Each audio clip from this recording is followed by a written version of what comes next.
سہیل ابن عمرو یہ لکھنے کے لیے تیار نہیں ہے من محمد رسول اللہ، لیکن اللہ تعالیٰ نے فتح مکہ کے بعد حجۃ الوداع میں ایسا حال بنایا کہ سہیل ابن عمرو کھڑے ہیں، حضور صلی اللہ علیہ وسلم حلق کرا رہے ہیں اور آپ کے بالوں کو اٹھا رہے ہیں اور اپنے آنکھوں سے چوم رہے ہیں، اور آپ وضو کر رہے ہیں اور آپ کے وضو کو لے کر کے اپنے بدن کے پر مل رہے ہیں. جو محمد رسول اللہ لکھنے کے لیے تیار نہیں ہے کہ اگر آپ کو اللہ کا نبی مانتے تو جھگڑا کہیں کا تھا، آپ لکھو بھی محمد ابن عبداللہ. لیکن اللہ نے ایسی زندگیاں بدلی ہے، وہ آپ کے اخلاق کے راستے سے بدلی ہے. اسی لیے آپ اندازہ لگاؤ حضور پاک صلی اللہ علیہ وسلم جب فاتحانہ طور پر مکہ مکرمہ میں داخل ہوئے ہیں تو مکہ مکرمہ میں آپ کے ساتھ میں 10,000 جان نثاروں کی جماعت ہے، اور مکہ میں وہ لوگ موجود ہیں جو آپ کے لیے آپ کے راستے میں کانٹے بچھائے، آپ کے پر اونٹ کی ہوٹ ڈالی، آپ کی بیٹی حضرت زینب کو نیزہ مارا، اور آپ کے خباب کو، خبیب کو، عمار کو، یاسر کو، سمیہ رضی اللہ عنہم اجمعین کو تکلیفیں پہنچائی اور شہید کیا ہے، لیکن آپ نے کسی سے بدلہ نہیں لیا. آپ نے فرمایا یہ بتاؤ میں تمہارے ساتھ کیا معاملہ کروں گا؟ مکے والوں نے کہا اخن کریم و ابن اخن کریم. فرمایا آپ تو بھلے ہیں، بھلوں کی اولاد ہیں. آپ نے فرمایا میں تمہارے ساتھ وہ معاملہ کروں گا جو میرے بھائی یوسف نبی نے اپنے بھائیوں کے ساتھ کیا تھا، جن بھائیوں نے کنویں میں ڈالا اور حالات سے گزرنا پڑا. جب یہ بھوکے ان کے پاس آئے ہیں تو کہا لا تثریب علیکم اليوم، تمہارے پر کوئی لعن تان نہیں، اللہ تم کو معاف کرے، ہم نے تم کو معاف کر دیا. فرمایا انتم الطلقاء، جاؤ تم سارے کے سارے آزاد ہو. مکے والے کہتے ہیں ہم کو ایسا لگ رہا تھا کہ ہم اپنی قبروں سے نکلے ہیں اور ہم کو نئی زندگی ملی ہے. یہ ایسی اخلاقی زندگی لے کر آپ دنیا میں تشریف لائے، جس کا نتیجہ یہ ہوا کہ پورے مکہ کے 100% لوگ ایمان میں داخل ہوئے سوائے چند کے. اور اس کے بعد میں مکہ کا فتح ہونا کیا تھا کہ اللہ تعالیٰ نے پورے عالم میں ہدایت کے پھیلنے کی ہوائیں چلا دیا. یہاں تک کہ فتح مکہ میں 10,000 ہے، تبوک میں 30,000 ہے، حجۃ الوداع میں 1.25 لاکھ ہے، اور خلافت راشدہ کے 30 سالہ دور میں دنیا کے کونے کونے میں اللہ کا کلمہ بلند ہو چکا ہے اور کفر کا کلمہ نیچے ہو چکا ہے. پوری دنیا امن و امان کا گہوارہ بن چکی ہے، اور ایمان والوں کی طرف کوئی میلی نگاہ سے دیکھنے کی ہمت اور سکت نہیں رہی ہے. اللہ نے ایسے امن و امان اور سلامتی کی فضا دنیا میں بنائی اتنے تھوڑے سے عرصے میں.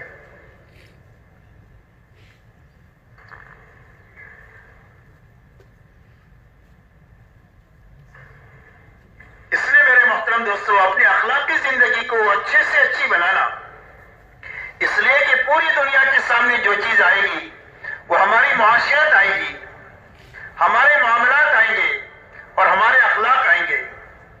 ایمان دل میں ہوتا ہے، نماز ہم مسجد میں پڑھتے ہیں، روزہ پیٹ میں ہوتا ہے، زکوٰۃ ایمان والوں کو دیتے ہیں، حج بیت اللہ میں کرتے ہیں.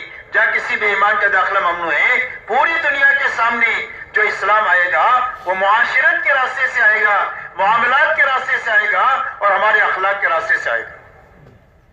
اس لیے میرے دوستو اپنی لائنوں کو اچھے سے اچھی بنانا یہ دعوت اور تبلیغ کی محنت ان بنیادوں کو زندگی میں لانے کے لیے. اسی کے ساتھ میرے دوستو اپنی منزل اللہ کو بنانا، آخرت کو بنانا. ہم اس دنیا سے کیا چاہتے ہیں؟ فرمایا اس دنیا سے ہم پھوٹی کوڑی نہیں چاہتے. ملک والوں کو ملک مبارک، وزیروں کو وزارت مبارک، مال والوں کو مال مبارک. ہم کو کسی سے پھوٹی کوڑی نہیں چاہیے اور ہم کو اقتدار بھی نہیں چاہیے. ہم اللہ چاہیے ہمیں اور ہمیں آخرت چاہیے. حضور پاک صلی اللہ علیہ وسلم نے اس امت کو آخرت کی بنیاد پر اٹھایا ہے، ملک و مال کی بنیاد پر اٹھایا ہی نہیں ہے. حالانکہ آپ کے علم میں یہ بات تھی کہ آپ کی محنت کا انجام یہ ہوگا کہ بڑی بڑی طاقتیں زیر ہوگی اور حق کی طرف آئے گی، لیکن اس کے باوجود آپ نے اپنی امت کو ملک و مال کی بنیاد پر نہیں اٹھایا. آپ اندازہ لگائیں جب بے کسی اور بے بسی کے حال میں آپ ہجرت فرما رہے ہیں، اس وقت میں سراقہ ابن مالک نے جب آپ کا پیچھا کیا تو آپ نے یہ فرمایا اے سراقہ اس وقت تیرا کیا حال ہوگا جب کسریٰ کے کنگن تیرے ہاتھ میں ہوں گے. یہ بشارت دے رہے حضور صلی اللہ علیہ وسلم، آپ کے علم میں یہ بات تھی. عدی بن حاتم آپ کے پاس میں آئے تو عدی بن حاتم آپ نے پوچھا کہ عدی اسلام کیوں نہیں قبول کرتے؟ تو عدی نے کہا کہ میں ایک دین پر ہوں. فرمایا تیرے دین کو میں تجھ سے زیادہ جانتا ہوں، تو تیری قوم کا جو مال کھاتا ہے تیرے دین میں حلال ہے. تو شرم کے مارے نگاہ جھک گئی. پھر آپ نے فرمایا میں بتاؤں تم کیوں نہیں قبول کرتے؟ تم اس لیے قبول نہیں کرتے ہو کہ تم دیکھتے ہو کہ ہماری چاروں طرف کمزور لوگ ہیں کہ جن کے پاس کپڑے نہیں ہے پہننے کے لیے، ایک دوسرے کی اوٹ پہ بیٹھتے ہیں تاکہ سطل نہ کھلے، ان کے پاس کھانا نہیں ہے، سب کی سب بھوک کی وجہ سے گر جا رہی ہے، ان کے پاس سواریاں نہیں ہیں کہ 10 سوار ایک ایک سواری پر باری باری سوار ہوتے ہیں، یہاں تک کہ پیر پھٹ گئے تو چترے باندھ کر چل رہے ہیں، اور تم بڑے آدمی ہو، تم سوچتے ہو کہ ان کمزوروں کے ساتھ ہم کیسے رہیں۔ آپ نے فرمایا عدی یہ ہماری کام کی ابتدا ہے، اللہ ایک دن وہ لائے گا کہ اس مدینہ میں سارے زکات دینے والے ہوں گے، کوئی بھی زکات کا لینے والا نہیں ہوگا۔ ایک دن اللہ ایسی خوشحالی کے حالات لائیں گے۔ اور یوں فرمایا اس وقت میں تم ہماری کمزوری اور بے بسی دیکھ رہے ہو، اور چاروں طرف دشمنوں کی یرغمال ہماری طرف ہمارے پیچھے دیکھ رہے ہو، لیکن اللہ اس کام سے دنیا میں وہ امن و امان لائیں گے کہ ایک لڑکی صنعاء سے چل کر مکہ مدینہ آئے گی، نہ اس کو اپنے زیورات کی چوری ہونے کا خوف ہوگا اور نہ اپنے عصمت کے لوٹنے کا خوف ہوگا۔ دنیا میں ہمارے کام سے اتنا امن و امان آئے گا، دنیا میں اتنی سلامتی آئے گی کہ ایک آدمی عراق سے لے کر مکہ مدینہ آئے گا، پوچھا جا گیا کیسے پایا لوگوں کو، فرمایا میں نے لوگوں کو ایسا پایا کأنہم من اب و ام واحد، میں نے ان کو ایسا پایا جیسے ایک ہی ماں باپ کی اولاد ہے، کوئی جھگڑا نہیں، کوئی تیری میری نہیں، کہیں مجھے اجنبیت محسوس ہوئی، مجھے ایسے لگا کہ میں اپنوں سے نکل کر اپنوں میں آیا ہوں، ایسے یا ایسے حالات پیدا ہوں گے۔ اور یہ فرمایا کسریٰ ابن ہرمز کے خزانے فتح ہوں گے اور ان کے فتح کرنے والوں میں تم بھی ہوں گے۔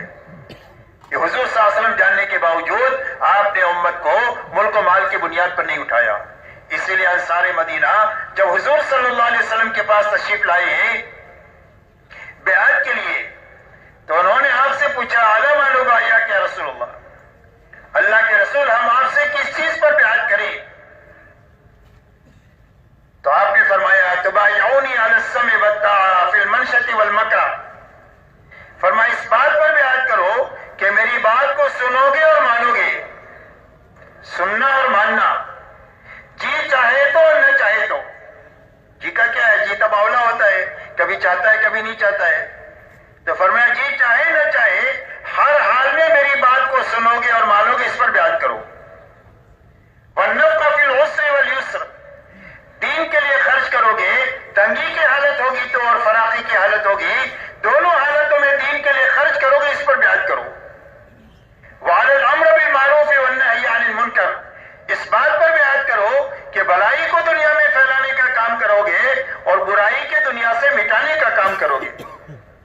وَعَلَىٰ أَن تَقُولُوا فِي اللَّهِ حَقٌّ لَا تَخَافُوا بِاللَّهِ لَوْمَةَ لَائِمٍ، اور حق بات کہو گے حق طریقے سے اور کسی کی ملامت سے ڈرو گے نہیں، کسی کی ملامت سے ڈرو گے نہیں، کون کیا کہے گا کون کیا کرے گا، کہ فرمایا اس کی ملامت سے ڈرے بغیر حق بات کو حق طریقے سے کہو گے، اس پر بیعت کرو۔ وَعَلَىٰ أَن تَمْنَعُونِي كَمَا تَمْنَعُونَ أَنفُسَكُمْ وَأَوْلَادَكُمْ وَأَزْوَاجَكُمْ، اور فرمایا جب تمہاری دعوت پر میں مدینہ میں آ جاؤں اور پورا عالم تمہارا دشمن ہو جائے اور تمہارے مقابلے پر آ جائے، اس وقت میری حفاظت کے لیے ان تمام وسائل کو تم اختیار کرو گے جن وسائل سے تم اپنی عورتوں کی اور اپنے بچوں کی حفاظت کرتے ہو، اس پر بیعت کرو۔ یہ بیعت کے شرائط ہیں کہ حضور صلی اللہ علیہ وسلم مدینہ منورہ جائیں گے تو انصار کو کیا کرنا ہے، یہ شرائط آپ نے انہوں کے سامنے رکھی۔ تو ایک صحابی نے کھڑے ہو کر کہا کہ اللہ کے رسول آپ کی یہ شرائط پوری کر لیں گے تو ہم کو کیا ملے گا؟ تو آپ کو یہ سب کچھ معلوم ہونے کے باوجود کہ محنت کا انجام یہ ہوگا، آپ نے فرمایا وَلَكُمُ الْجَنَّةُ، اللہ اس کے بدلے میں تم کو جنت دیں گے۔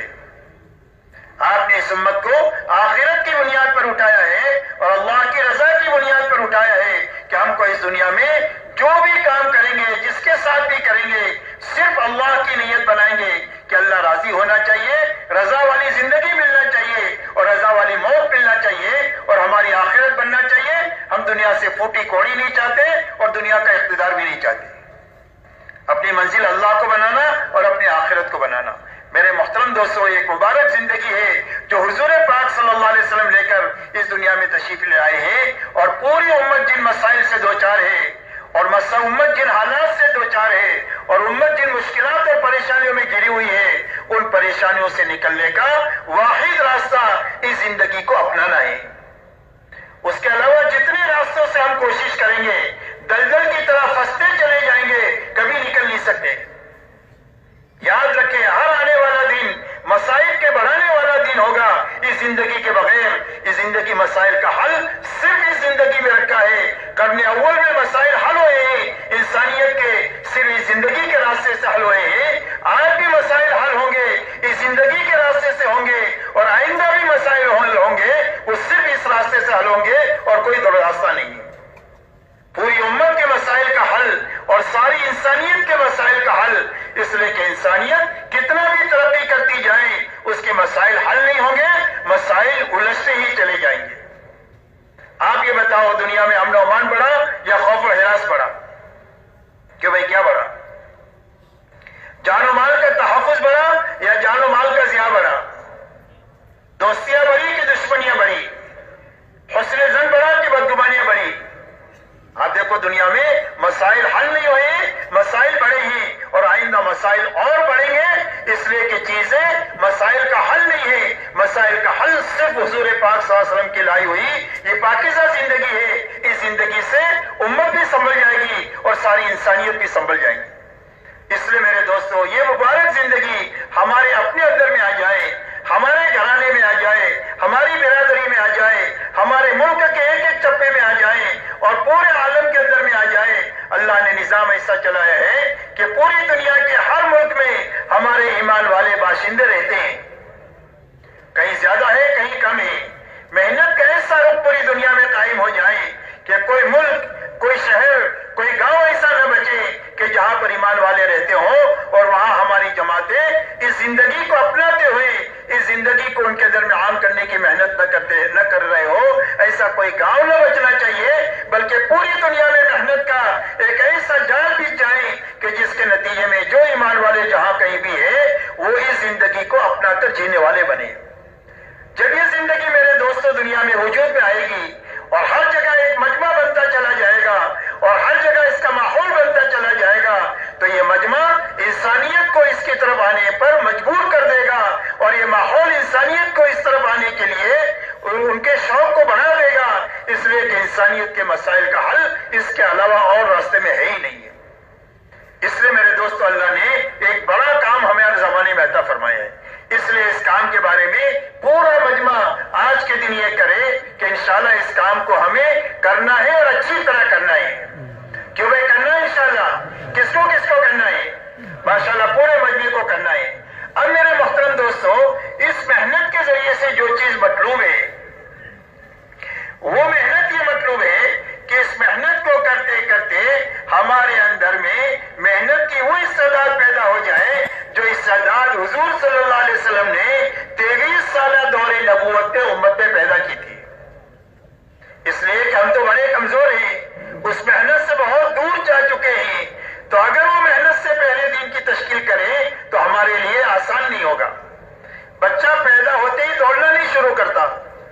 بچہ پہلے بیٹھنا شروع کرتا ہے, پھر گھٹنوں کے بل چلتا ہے, پھر کھڑے ہو کر چلتا ہے, پھر دوڑتا ہے. تو یہ دوڑنا ہمارے اندر میں آ جائے اور اس محنت تک پہنچنا آ جائے, اس کے لیے ہمارے بزرگوں نے محنت کی ایک آسان شکل ہمارے سامنے رکھی ہے. خروج کی بھی آسان شکل ہے اور مقامی محنت کی بھی آسان شکل رکھی ہے کہ اس محنت کی شکل کے ذریعے سے پوری امت میں سے ایک معتدی مجمع محنت کے اس رخ تک پہنچے جس رخ پر حضور صلی اللہ علیہ وسلم امت کو چھوڑ کر گئے تھے. اس لیے کہ دنیا میں کام اس وقت پہ پورا ہوگا جب ایک مجمع اس نوعیت کا بنے گا جو مجمع حضور صلی اللہ علیہ وسلم اپنے زمانے میں بنا کر کے گئے تھے. ضروری نہیں ہے کہ کروڑوں لوگ بنے, ضروری نہیں ہے کہ لاکھوں بنے, ہو سکتا ہے سینکڑوں میں ہو جائے, ہم نہیں جانتے وہ مجمع کتنا ہوگا, ہو سکتا ہے ہزاروں میں ہو جائے, ہو سکتا ہے چند لاکھ میں ہو جائے. کروڑوں مسلمان ہیں, اس میں سے ایک مجمع ایسا بنے کہ جن کی زندگیوں میں محنت کا عروق قائم ہو جائے جو وہ حضور صلی اللہ علیہ وسلم نے 23 سالہ دور نبوت میں امت میں قائم کیا ہے.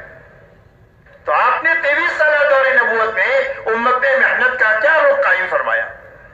آپ نے محنت کا یہ رخ قائم کیا کہ جو آپ کی دعوت پر ایمان میں آیا آپ نے اس کی جان مال کو ایمان کے سیکھنے پر اور ایمان کے پھیلانے پر یعنی دعوت اللہ پر اتنی لگوایا جتنا کہ دعوت کا تقاضا تھا.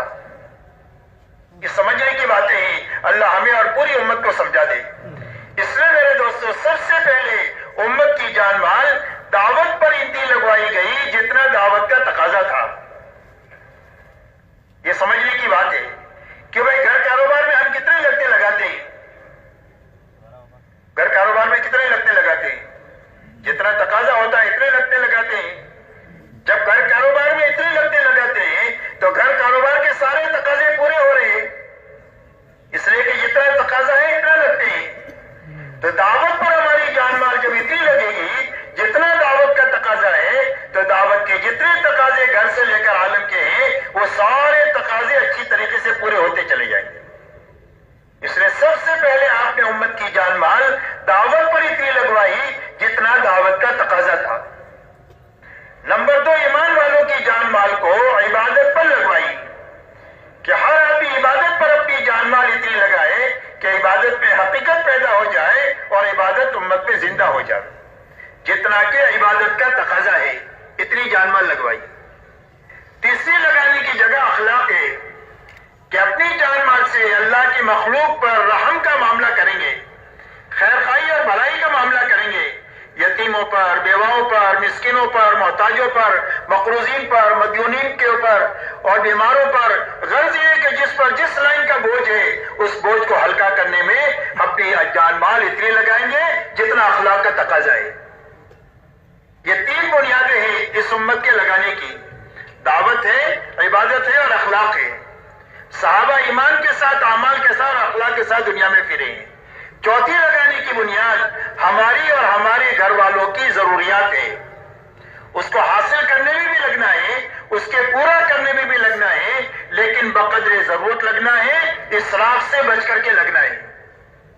یہ محنت کا صحیح رخ ہے جو حضور صلی اللہ علیہ وسلم نے 23 سال میں امت پہ زندہ فرمایا۔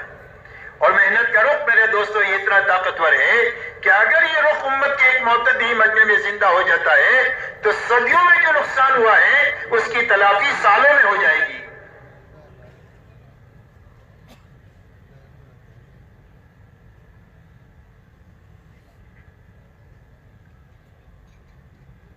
آپ انداز لگائیں، حضرت عیسیٰ علیہ السلام اور حضور صلی اللہ علیہ وسلم کے بیچ میں 650 سال کا زمانہ ہے۔ کتنا زمانہ ہے؟ 650 سال کا زمانہ، جس میں کوئی نبی نہیں آئے۔ تو انسانوں نے جہالت آخری درجے کی اور انسانوں نے گمراہی آخری درجے کی، اور یہ اتنی بڑی گمراہی اور اتنی بڑی جہالت کتنے سالوں میں کٹی؟ کہ بھئی کتنے سال میں کٹی؟ صرف 23 سال میں کٹی۔ کتنے سال میں؟ 23 سال میں 650 سال کی جہالت اور 650 سال کی گمراہی اللہ تعالیٰ نے ختم فرما کر کے 2 بڑے بڑے کام دنیا میں ایسے وجود میں فرما دیے کہ جس کی وجہ سے امت کی نیا بھی پال لگ گئی اور انسانیت کا سویا ہوا نصیب بھی جاگ گیا۔ ایک تو مجمع بن گیا 23 سالہ محنت کے نتیجے میں، ایسا مجمع بن گیا جس میں مرد ہیں، عورتیں ہیں، بچے ہیں، جوان ہیں، بوڑھے ہیں، مالدار ہیں، غریب ہیں، شہری ہیں، دیہاتی ہیں۔ غرض یہ ہے کہ ایک ایسی سوسائٹی اور ایک ایسا مجمع تیار ہو گیا کہ جس مجمع کو دنیا کے سامنے پیش کر سکتے ہیں یہ اسلام ہے اور یہ مسلمان ہیں، اور ان کی دعوت ہوئی اسلموا تسلموا، کا اسلام لاؤ سلامتی ملے گی، کا کون سا اسلام کا ہمارے جیسے ہو جاؤ۔ اتنا بڑا کام ہو گیا، ایک مجمع تیار ہو گیا 23 سالہ محنت کے نتیجے میں کہ جس کو پوری دنیا کے سامنے پیش کر سکتے ہیں۔ دوسرا میرے دوستوں، ماحول بن گیا پورے حجاز کا، بت پرستی ختم ہو گئی پورے حجاز میں سے، خصوصیت کے ساتھ مدینہ منورہ کا ماحول ایسا پاکیزہ بن گیا کہ جس ماحول میں 100% ایمان والوں کے دلوں میں اللہ رسول کی محبت سب سے زیادہ تھی۔ تلاش کرنے سے آپ کو کوئی بے نمازی نہیں ملے گا، ہر آدمی اپنے دین سے باخبر تھا، ہر آدمی اپنے دین پر عمل کرنے والا تھا۔ 100% ایمان والے، ایک دوسرے کے حقوق کے ادا کرنے والے، بلکہ احسان کرنے والے، بلکہ ایثار کرنے والے تھے۔ یہ اس معاشرت کی بنیاد تھی۔ آپ کو تلاش کرنے سے کوئی دنیا کا طالب نہیں ملے گا، سارے آخرت کے طالب ملیں گے، سارے آخرت کے اور اللہ کے رضا کے طالب ملیں گے، کوئی آپ کو دنیا کا طالب نہیں ملے گا مدینہ منورہ میں۔ اور 100% ایمان والے اپنے آپ کو دین کا ذمہ دار سمجھتے تھے کہ جس طرح میں باپ ہوں بچوں کا ذمہ دار ہوں، جس طرح میں شوہر ہوں بیوی کی ذمہ داری میرے پر ہے، ایسا ہی مسلمان ہوں اسلام کی ذمہ داری بھی میرے پر ہے۔ دنیاوی ذمہ داری کے پورا کرنے کے لیے جتنی جان مال کی ضرورت ہوتی ہے میں خوشی خوشی لگاتا ہوں، ایسا اسلام کی ذمہ داری کو پورا کرنے کے لیے جتنی جان مال صلاحیت کی ضرورت ہوگی خوشی خوشی بغیر بوجھ کے لگاؤں گا۔ 100% ایمان والے اپنے آپ کو اس کا ذمہ دار سمجھتے تھے، یہاں تک کہ آپ کے زمانے میں کام کا رخ یہ تھا کہ جب کوئی تقاضا آپ کے سامنے آتا تو نماز کے عنوان پر ایمان والے مسجد میں جمع ہو جاتے، وہ تقاضا ان کے سامنے رکھ دیا جاتا تو سارا مجمع اس تقاضے کو پورا کرنے کے لیے تیار ہے۔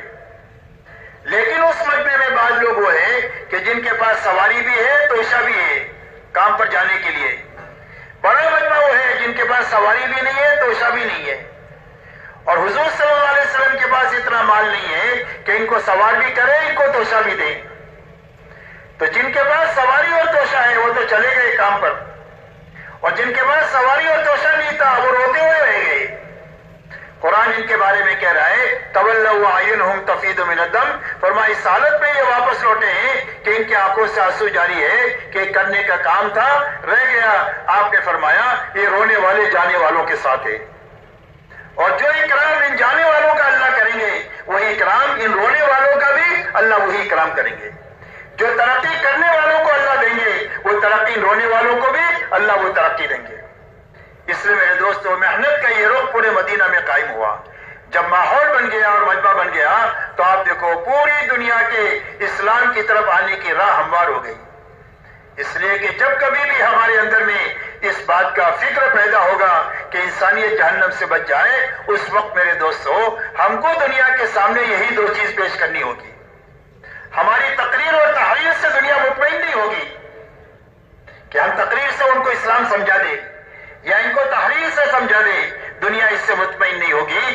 دنیا ان دو چیزوں کا مطالبہ کرے گی کہ اسلام ہمارے زمانے میں اس زمانے میں قابل عمل ہے، اس کا نمونہ آپ ہم کو بتاؤ، محلہ بتاؤ، شہر بتاؤ، ملک بتاؤ، جہاں ہم جا کر کے دیکھیں کہ 100% مرد عورتیں جوان بوڑھے پورے دین پر چل رہے، ایسا کوئی مجمع ہم کو بتاؤ، یا ایسا کوئی ماحول آپ ہم کو بتاؤ کہ جس ماحول میں جا کر کے ہم یہ دیکھیں کہ 100% دینداری زندہ ہے۔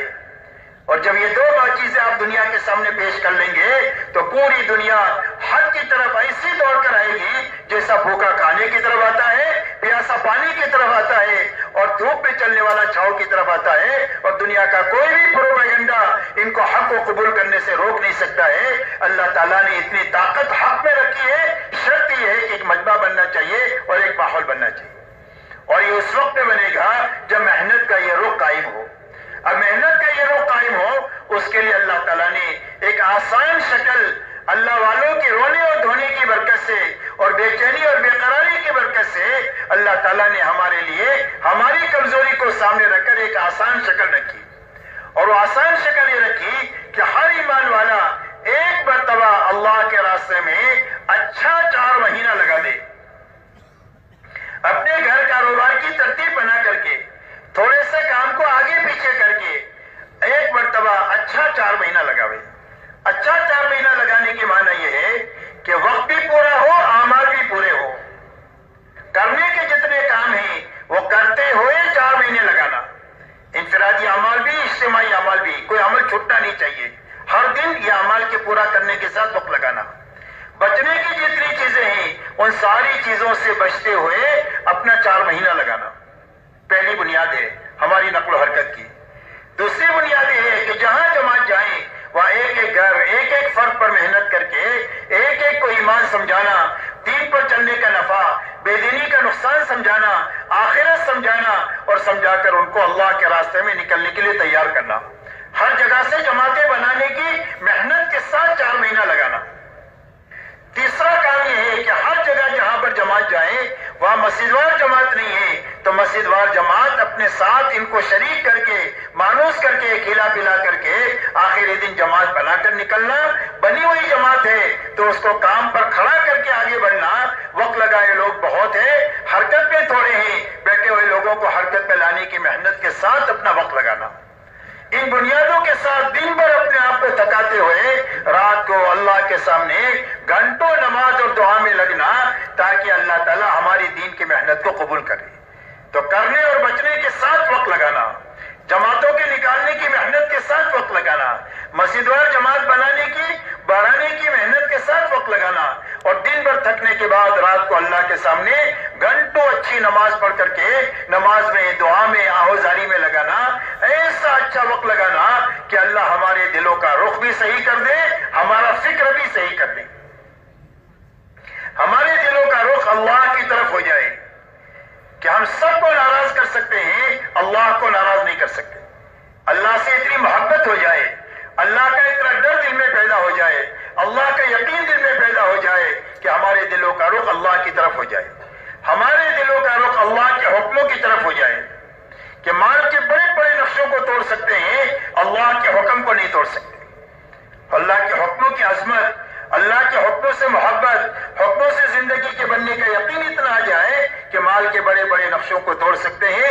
حکم کو نہیں توڑ سکتے، اللہ بڑے، اللہ کا حکم بڑا، ہمارے دلوں کا رخ آخرت کی طرف ہو جائے کہ ہم دنیا کی راحتوں کو قربان کر سکتے ہیں، اپنی آخرت کا نقصان نہیں کر سکتے ہیں، ہماری آخرت کی زندگی اصل زندگی ہے، تو ایک تو دلوں کا رخ صحیح ہو جائے، ایسا اچھا 4 مہینہ لگانا، دوسرا ہمارا فکر صحیح ہو جائے کہ ہم دنیا میں اس لیے جئیں گے کہ اللہ کا کلمہ دنیا میں بلند ہو جائے، انسانیت ہدایت کے رخ پر آ جائے، پوری امت سنبھل جائے، دنیا میں جئیں گے اس لیے اسی پر مریں گے، اس کا معنی یہ نہیں ہے کہ کام کاج چھوڑ کر، بیوی بچوں کو چھوڑ کر ملنگ بن جائیں گے، بلکہ سارے کام کریں گے لیکن دعوت کی فکر کے ساتھ کریں گے۔ مثال سے سمجھ سکتے ہیں کہ ایک آدمی کی ٹوپی بنانے کا کارخانہ ہے، تو کہیں بھی جائے گا تو ٹوپی دیکھے گا، شادی میں جاوے تو ٹوپی دیکھے، میت پہ جاوے تو ٹوپی دیکھے کہ لوگ کون سی ٹوپی پہنتے ہیں، میں اپنے کارخانے میں بناؤں، کھاتا بھی ہے، پیتا بھی ہے، بچوں کو پالتا بھی ہے، پڑھاتا بھی ہے، شادی بھی کراتا ہے، لیکن فکر ٹوپی کا ہو گیا۔ ایسے سارے کام ہم کریں لیکن دعوت کی فکر کے ساتھ کریں، اس لیے کہ جب فکر زندہ ہوگا تو محنت صحیح بنے گی، محنت تبلیغ کی ہے اور فکر دنیا کا ہے تو ادھوری تبلیغ زندگی میں روتی رہے گی، اور جب فکر دعوت کا بنے گا تو آہستہ آہستہ محنت کا صحیح رخ بنے گا کہ دعوت پر جان مال بقدر تقاضا لگنا شروع ہوگی، عبادت پر لگنا شروع ہوگی، اخلاق پر لگنا شروع ہوگی، زندگیاں ضرورت پر آئے گی، اسراف سے نکلے گی، یہ محنت کا صحیح رخ قائم ہوگا جب فکر بدلے گا۔ اس لیے اچھا 4 مہینہ لگانے کے بعد اللہ ہمت دے تو ہر سال 4 مہینہ لگائیں، مہینے میں 10 دن لگائیں، روزانہ 8 گھنٹہ لگائیں، تشکیل 7 مہینے کی ہے تو 7 مہینہ لگائیں، سال کی تشکیل ہے تو سال لگائیں، بہرحال یہ 4 مہینہ صحیح لگنے کے بعد میں آگے کی ساری لائنیں آدمی کی صحیح ہو جائے گی، چاہے جو تقاضا ہوگا اس تقاضے پر قدم اٹھانا ہمارے لیے آسان ہو جائے گا۔ اور اگر اللہ ہمت نہ دے تو تھوڑا سے کام سے شروع کریں اور اللہ سے آگے کو مانگے، اس لیے کہ اللہ تو تھوڑے کے بھی قدردان ہے اور زیادہ کے بھی قدردان ہے۔ غزوہ تبوک کے اندر میں 600 من کھجور صحابہ نے دیے، ان کی بھی قدر کی گئی، اور حضرت عقیل رات بھر باغ کو پانی پلا کر کے تھوڑی سی کھجور گھر والوں کو دیا، تھوڑی سے لے کر آئے، آپ نے اس کی یہ قدر فرمائی کہ اس ڈھیر پر ڈال دو، اللہ اس کی برکت سے سب کے مال کو قبول کر لے گے۔ اسے اللہ کی نسبت پر لگانا تھوڑا بھی قیمتی ہے، بڑا بھی قیمتی ہے۔ اس کے لیے میرے دوستوں پہلے تو یہ مجمع طے کرو کہ انشاءاللہ محنت کا جو رخ مطلوب ہے اس رخ پر ہم سب کو آنا ہے، کہ بھائی آنا ہے اس پر، کس کو اس پر آنا ہے۔ اب اس پر آنے کے لیے میرے دوستوں سب سے پہلی بات تو یہ ہے کہ جس کا ابھی تک 4 مہینہ نہیں لگا وہ تو آج کی مجلس میں کھڑے ہو کر یہ کہے کہ انشاءاللہ میں 4 مہینہ اس اجتماع سے لگاؤں گا اور اچھا 4 مہینہ لگاؤں گا۔ کھڑے ہو کر اپنے آپ کو پیش کرو، کھڑے ہو کر اپنے آپ کو پیش کرو کہ انشاءاللہ 4 مہینہ لگاؤں گا، اچھا 4 مہینہ لگاؤں گا۔